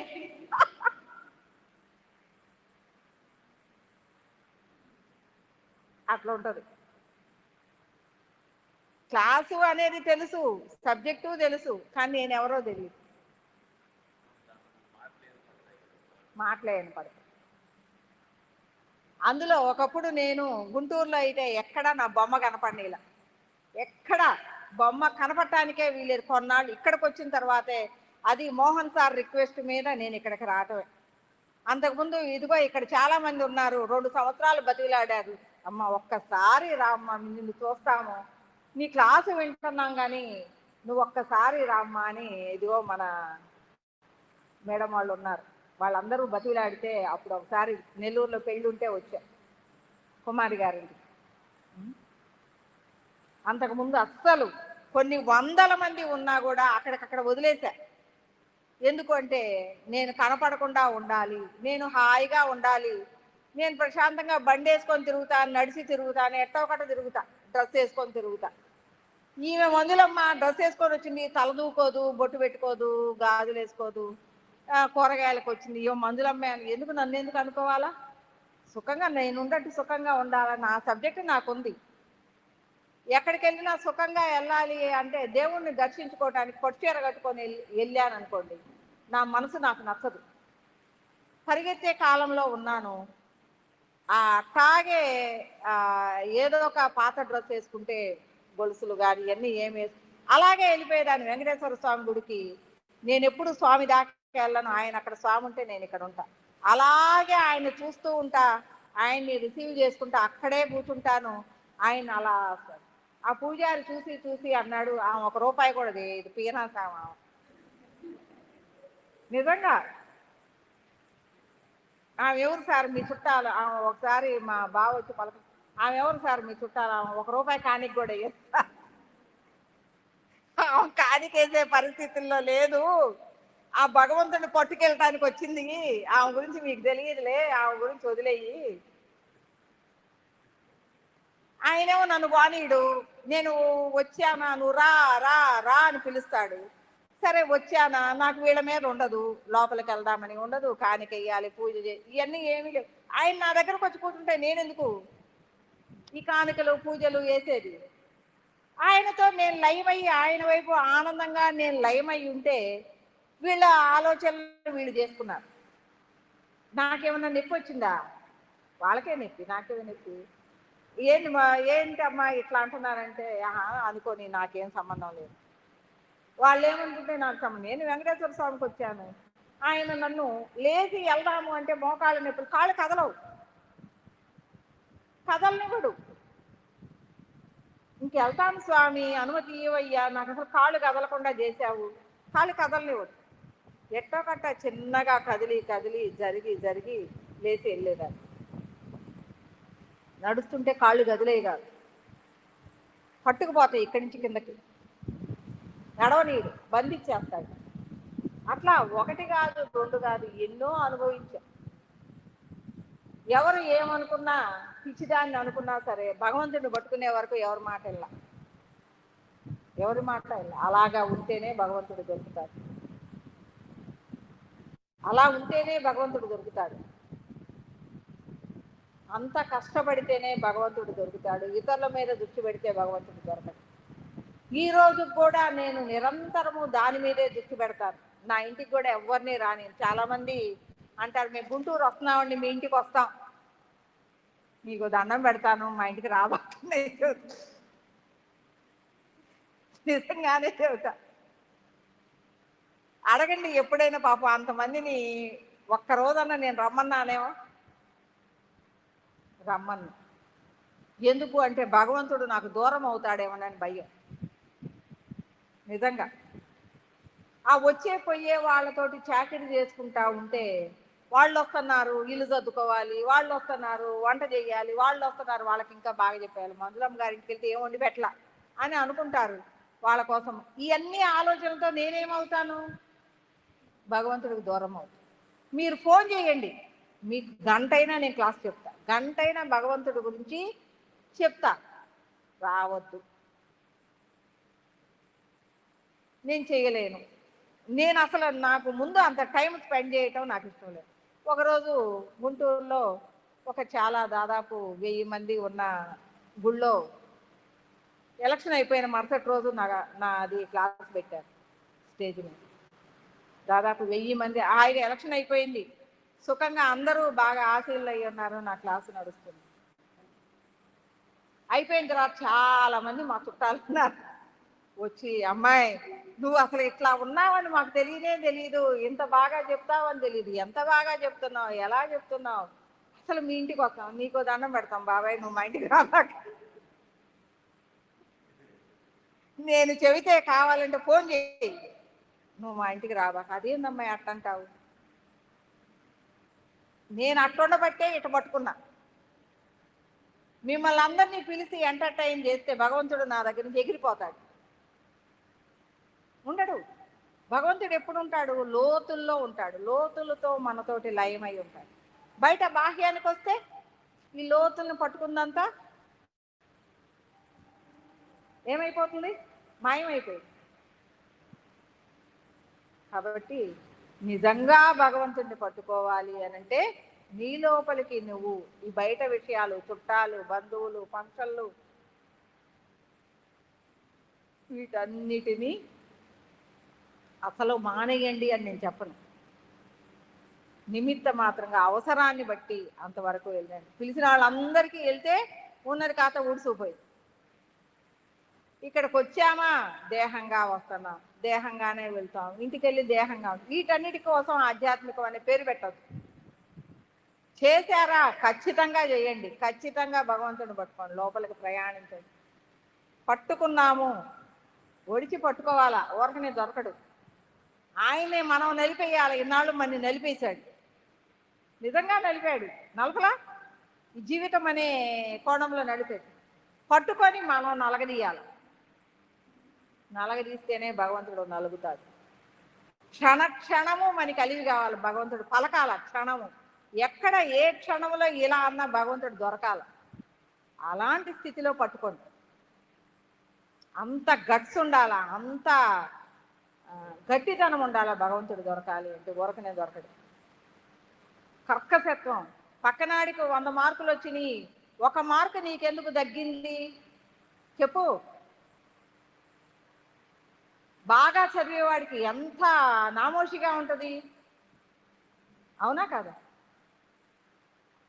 బాగా ప్రిపేర్ అయ్యి ఉన్నవాడికి పక్కనాడికి ఫస్ట్ మార్క్ వచ్చింది అంటే వీడు తల గోడకేసి కొట్టుకునే పిల్లలు ఉన్నారు, బాధపడే పిల్లలు ఉన్నారు.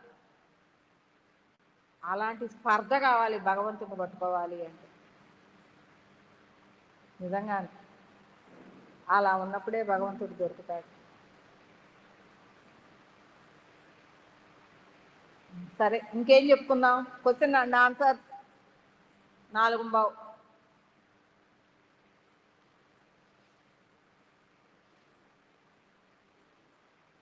క్వశ్చన్ అండ్ ఆన్సర్ రండి, అందరు ముందుకు రండి. క్వశ్చన్ అండ్ ఆన్సర్స్ అంటే ఏం చెప్పుకున్నాం చెప్పు రాధిక, ఇంకేం డౌట్లు ఉన్నాయి?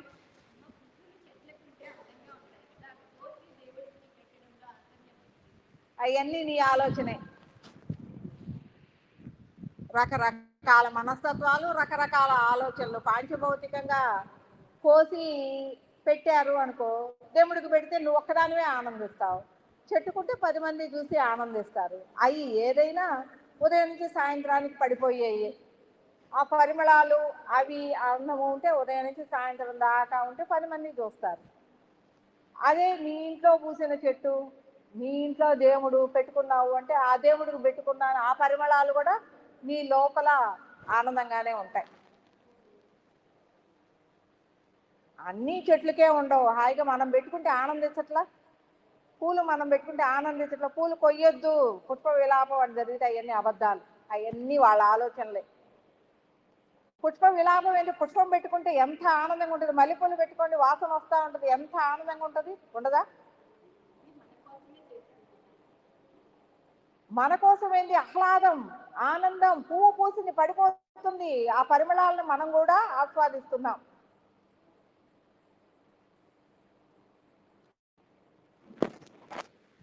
అర్థమైందా? ఇప్పుడు పిరమిడ్లో పూలు కోస్తే పిరమిడ్కి 10 మంది వస్తారు, ఇది పబ్లిక్ ప్లేస్, 10 మంది ఆనందిస్తారు. ప్రైవేట్ ప్లేస్, నీ ఇంట్లో పూలు కోసుకో, చక్కగా వాడుకో, పెట్టుకో. లేదు బజార్లో పూలు కొయ్యటానికి వ్యాపారం కోసం అమ్మేయి, హాయిగా కొనుక్కో, పెట్టుకో, ఆనందించు ఆ పరిమళాలు. ఆనందం కాదా? నీ కోరికే, దేవుడికి కోరిక ఉంది, నీ బొమ్మ, నీ కోరికే అది. దేవుడికి సొమ్ములు పెట్టాం, కిరీటాలు పెట్టాం, అదన్నీ మన కోరికలే.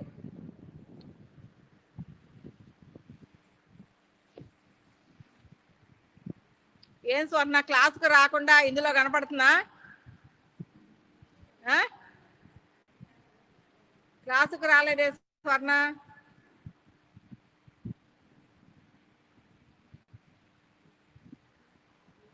దీంట్లో కనపడుతున్నావు. సరే, ఓకే, బాయ్.